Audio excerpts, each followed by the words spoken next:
Don't forget to like the video, share your thoughts in the comments, and subscribe to stay updated with our latest stories. It started like any other quiet Wednesday afternoon. The sun was casting a soft golden hue across my living room, catching the delicate folds of my sheer curtains as they danced in the breeze. I was sitting on my couch, cradling a cup of chamomile tea, flipping through a book I'd already read twice, when my phone buzzed beside me. I almost didn't look at it. I thought it was probably another scam call or some delivery notification. But then I saw the name flash on the screen. Ethan Coleman. It stopped me cold. Ethan was my best friend Lydia's husband. Or rather, he is. They've been married for 25 years. We've all known each other forever. Lydia and I met in college, and we were inseparable from the start. Roommates, travel buddies, co-maid of honors at each other's weddings. Ethan came along in our late 20s, and he was just the kind of man you hoped your best friend would end up with. Steady, gentle, and quietly charming in a way that grows on you. Still, he's never called me. Not once. Not alone. Not like this. My heart did a little somersault as I stared at his name. A dozen questions raced through my mind. Was Lydia okay? Had something happened to one of the kids? I picked up quickly. "Hey, Ethan," I said, trying to sound casual, though my voice cracked just slightly. "Is everything all right?" There was a pause, just long enough to feel unnatural. Then his voice came through, calm and familiar, yet carrying something heavy. "Hi, Sarah. Yeah, everything's okay. Sorry to call out of the blue. I was wondering if you had a few minutes to talk. In person." "In person?" Sure," I replied slowly, trying to mask the confusion laced with sudden anxiety. "Is Lydia with you?" "No," he said softly. "She doesn't know I'm calling." The silence on my end must have spoken volumes. I felt my chest tighten. Something was off, seriously off. But I couldn't hang up. This was Lydia's husband. A man I respected, trusted. A man I thought I knew. "All right," I said after a breath. "Do you want to come by here?" He hesitated, then said, "If that's okay. I'll be there in about 20 minutes." I hung up and just sat there. The tea had gone cold. I wasn't sure whether to be worried or unsettled. There was nothing about this that felt ordinary.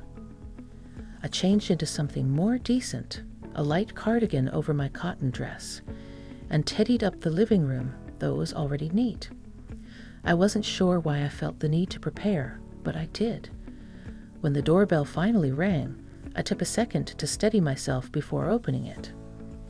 Ethan stood there, his hands in the pockets of his navy jacket, his expression unreadable.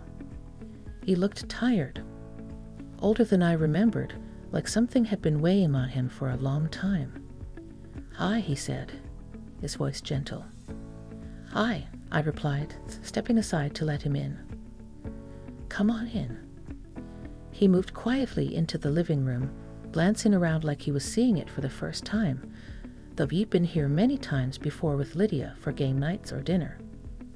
We sat, and for a moment neither of us spoke. Then he looked up at me with eyes that were glassy, conflicted, yet searching.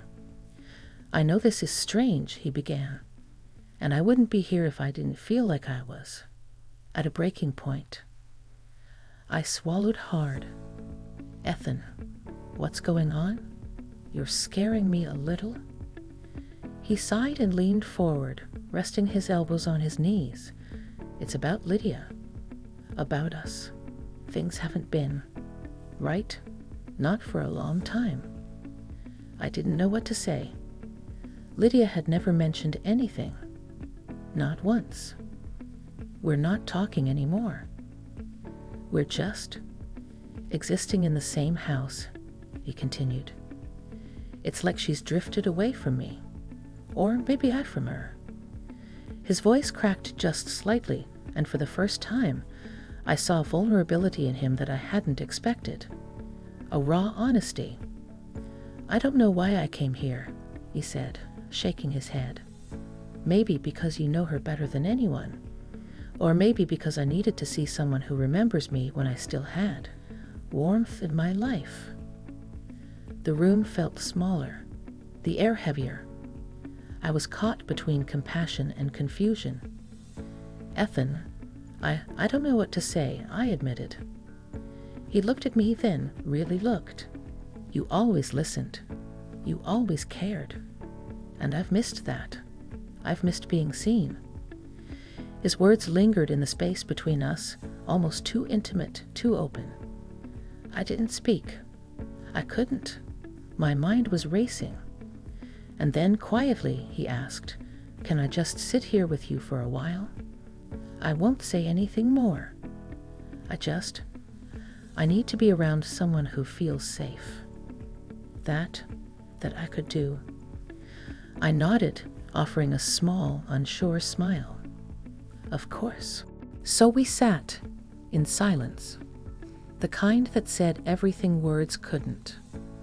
But something had begun to shift, something delicate, uncertain, and full of unspoken truths. I didn't know what was coming, but I felt the ground beneath me subtly change, and I knew this was only the beginning. The next few days were strange. After Ethan left that evening, I couldn't stop thinking about what had happened, or maybe more accurately, what hadn't happened. There was no grand confession, no dramatic moment. But the silence we shared spoke volumes, and it lingered in my home like the scent of his cologne, subtle but impossible to ignore. I told myself it was just a friend reaching out, a man at his wit's end, grasping for familiarity in a world that had gone cold. And yet, when I closed my eyes at night, I kept replaying the way he looked at me. Not romantic, exactly, but deeply personal. Like he saw something in me he hadn't seen in a long time. And that unsettled me. Didn't tell Lydia. How could I?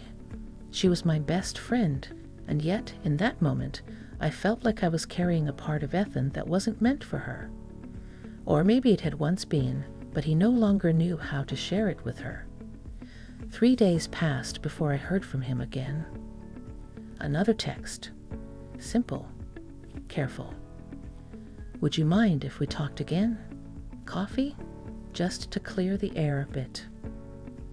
I stared at the message for a long time. I could have said no. Probably should have said no. But something in me wanted to understand. Wanted to know where this was going, if anywhere. So I agreed. We met at a quiet cafe tucked behind a row of bookstores on the edge of town. It was a place we all used to go in our younger days, back when life felt wide open and nothing felt quite so complicated. He was already there when I arrived, sitting at a small table in the corner, his hands wrapped around a cup of black coffee. He smiled when he saw me, a tired, tentative smile. "Thanks for coming," he said as I sat down. I wasn't sure I would, I admitted, but I figured we had more to talk about. He nodded slowly. "Yeah, we do." There was a pause before he spoke again, eyes fixed on the steam rising from his cup. "I know how this might look, me showing up like this. You being Lydia's best friend. I don't want to make things harder for you." I appreciated that, his awareness, but I was still guarded. "So why are you here, Ethan? Really?" He looked up at me, and I saw it again, that vulnerable ache just behind his eyes. "I'm not here to ask you for anything. I just needed to say it, out loud, to someone who knew us both before we lost who we were." That line hit me in the chest. Before we lost who we were. I'm not angry at Lydia, he continued. She hasn't done anything wrong. Life just pulled us in different directions. The kids grew up, the house got quiet, and suddenly we didn't know how to be alone together. I nodded slowly, hearing the heartbreak in his voice. It was the kind of sadness that crept in slowly over the years, like ivy crawling across brick until the cracks couldn't be ignored. And then I started remembering you, he said gently. The way you used to laugh at my terrible jokes. The way you and Lydia would sing in the kitchen, off-key and too loud. The way you always looked at people like they mattered. His words wrapped around me, warm and confusing all at once. You never looked past me, he added. And lately, I've needed that. I swallowed hard, unsure what to do with the truth he was laying out before me. Ethan, I care about you. I always have. But this, whatever this is, it's dangerous territory. He nodded. I know. That's why I'm not asking for anything. I just needed you to understand why I showed up the other night. I needed to remember that connection still exists in the world. Somewhere. I looked down at my hands, folded in my lap. I never expected this, I whispered. From you. From us.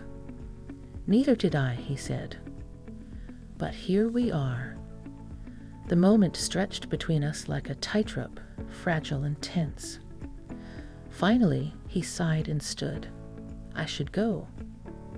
I stood too, not sure how to end a conversation like this. A hug felt too personal.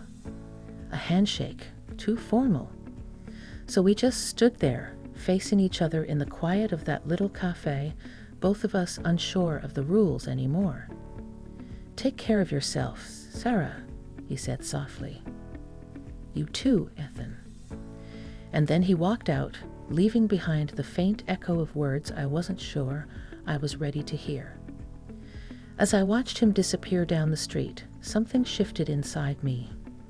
Not a love awakened. Exactly. But a part of me I hadn't touched in years stirred.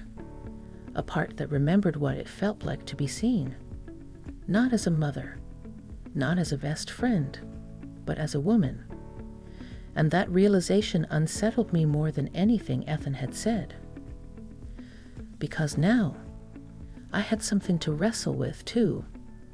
The days that followed were quiet. Too quiet.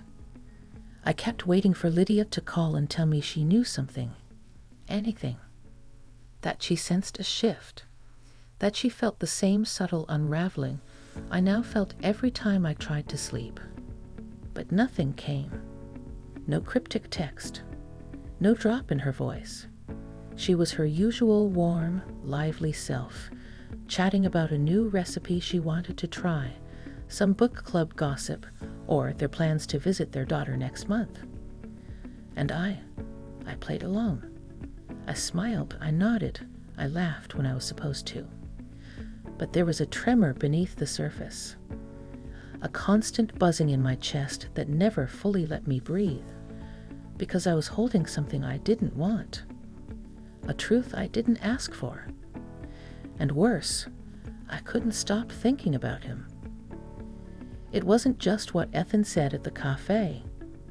It was the look on his face, the softness in his voice, the way he spoke to a part of me I'd kept closed off for years, a part I didn't even realize had been lonely until he gently knocked on its door.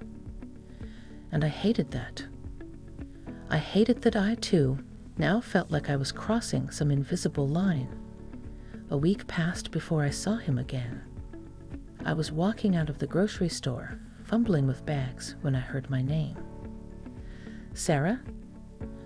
I turned, and there he was, standing beside his car, looking just as surprised as I felt. We stared at each other for a moment, like two people who'd been caught doing something they hadn't quite done. Hey, I said, my voice small, uncertain. He offered a soft smile. Need a hand? I hesitated, but nodded. He reached for two of the heavier bags without asking and followed me to my car.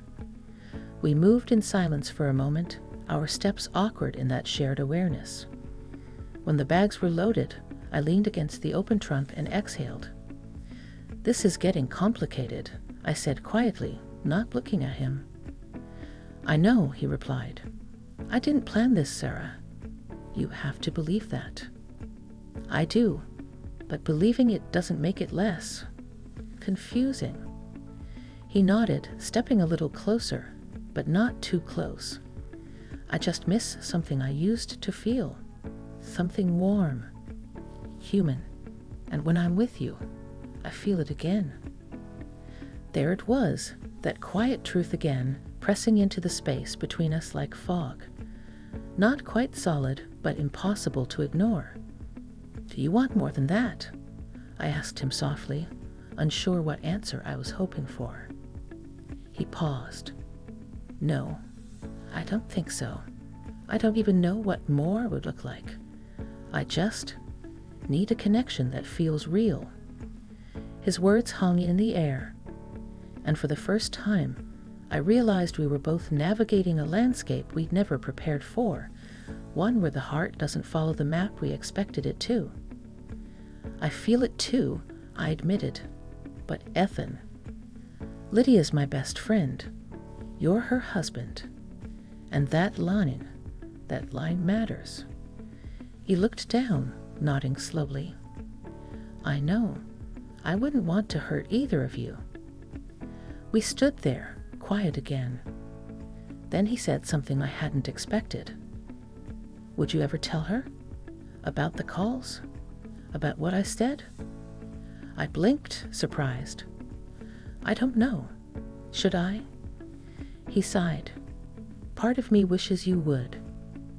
Because maybe it would finally wake us up, or at least give her a chance to know how far we've drifted." "But the other part?" I asked. "The other part is scared it would end everything." There was nothing more to say. Not then. We said goodbye, nothing more than that, and I drove home with the windows down, letting the cool spring air cut through the thoughts swirling in my mind. That night, Lydia called. We talked for over an hour, like we always did, about nothing, about everything. I listened as she spoke about how Ethan had been quieter lately, how she wasn't sure if it was work or just life. I almost told her then. I came close, but I didn't. Because even in my own confusion, I knew something vital. This wasn't about betrayal or desire. This was about emptiness, about human beings quietly unraveling in the stillness of long marriages and long silences. And somehow, I had become the mirror Ethan used to remember who he used to be. But where did that leave me? Alone in my kitchen that night, I stared at my reflection in the window. I looked older than I felt, sadder than I wanted to be. But underneath all of it, there was something else, something waking up. A part of me that wanted more from life than just being a friend, or a secret keeper, or a safe place for someone else's pain. I wanted to feel chosen. I wanted to feel alive again. And I didn't know yet what I was going to do about that. But I knew this story wasn't finished. A few days after that conversation in the parking lot, I found myself standing in front of my bathroom mirror, brushing my hair with a kind of stillness that felt unfamiliar. Not sadness, exactly. More like weight. Like I had been carrying something for too long that didn't belong to me. The truth was, I hadn't heard from Ethan since then. No messages.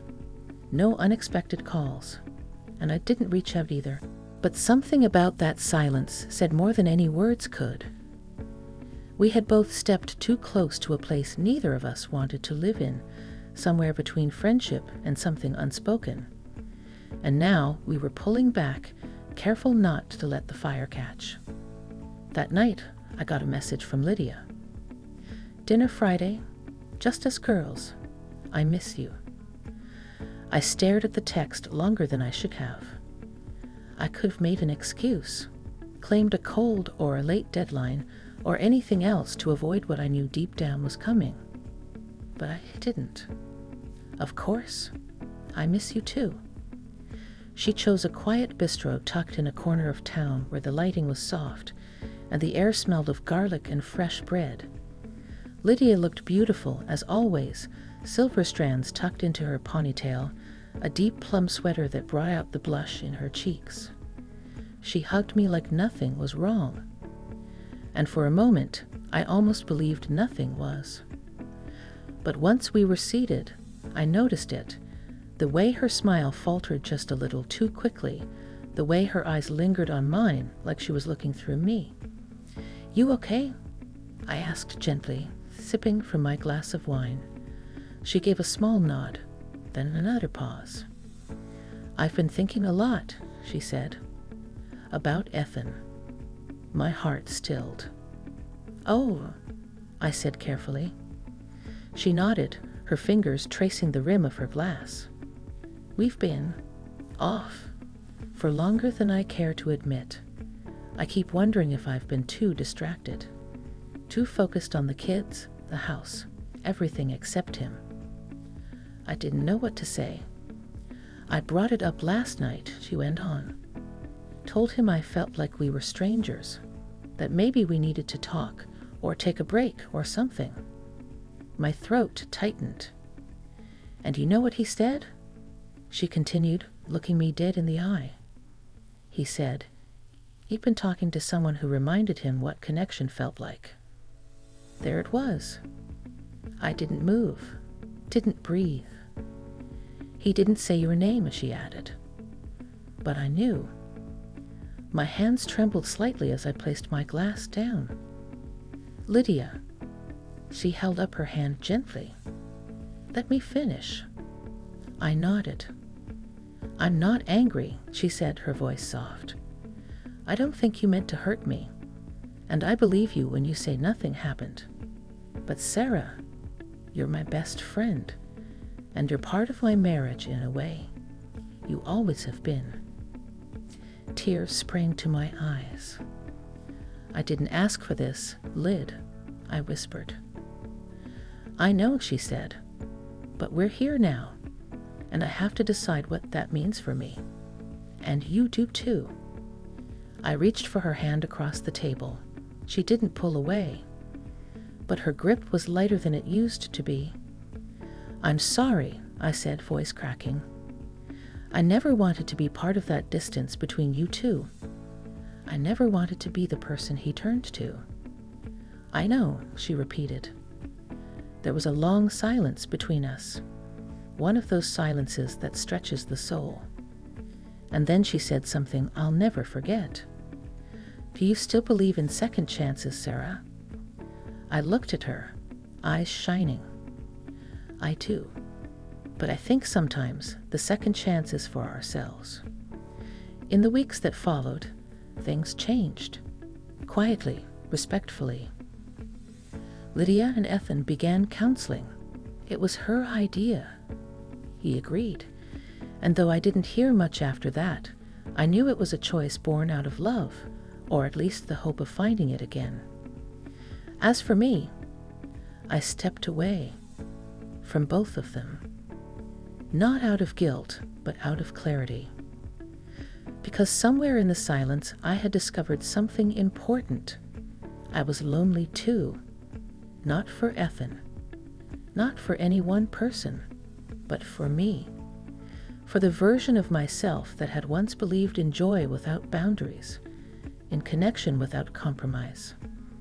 I started walking more, traveling a little, picking up my camera again.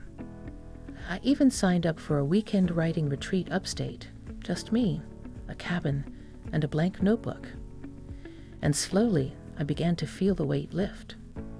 The story I thought was about a man turned out to be about myself, about waking up, about letting go of what could have been and choosing, instead, what can still be. And that, I've learned, is where the real love story begins.